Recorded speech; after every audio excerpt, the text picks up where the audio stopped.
ایک تھا بندر اور ایک تھا مگرمچھ۔ دونوں گہرے دوست تھے۔ بندر درختوں پر رہتا تھا اور مگرمچھ دریا میں۔ ہر روز بندر درخت سے نیچے اتر کر دریا کے کنارے آتا اور مگرمچھ سے باتیں کرتا۔ ایک دن مگرمچھ کی بیوی بیمار ہو گئی۔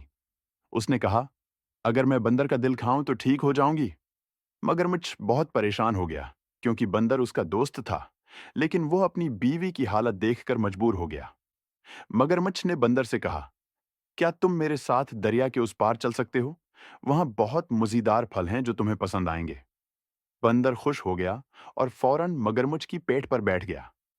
جب وہ دریا کے بیچ میں پہنچے، مگرمچھ نے کہا، میری بیوی بیمار ہے اور اسے تمہارا دل چاہیے، اس لیے میں تمہیں مارنے جا رہا ہوں۔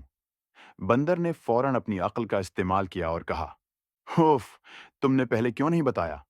میں نے اپنا دل درخت پر چھوڑ دیا ہے۔ ہمیں واپس جانا ہوگا تاکہ میں دل لے آؤں۔ مگرمچھ نے سوچا، شاید بندر سچ کہہ رہا ہے۔ اس نے بندر کو واپس درخت پر لے جا کر چھوڑ دیا۔ بندر فوراً درخت پر چڑھ گیا اور بولا، احمق مگرمچھ، دل تو ہمیشہ میرے ساتھ ہوتا ہے۔ میں تمہارا دوست تھا اور تم نے مجھے دھوکا دیا۔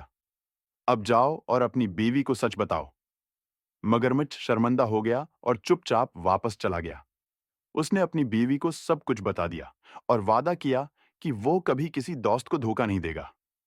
اس کہانی سے ہمیں یہ سبق ملتا ہے کہ ہمیں دوستوں سے ہمیشہ سچ بولنا چاہیے اور کبھی کسی کو نقصان پہنچانے کی کوشش نہیں کرنی چاہیے۔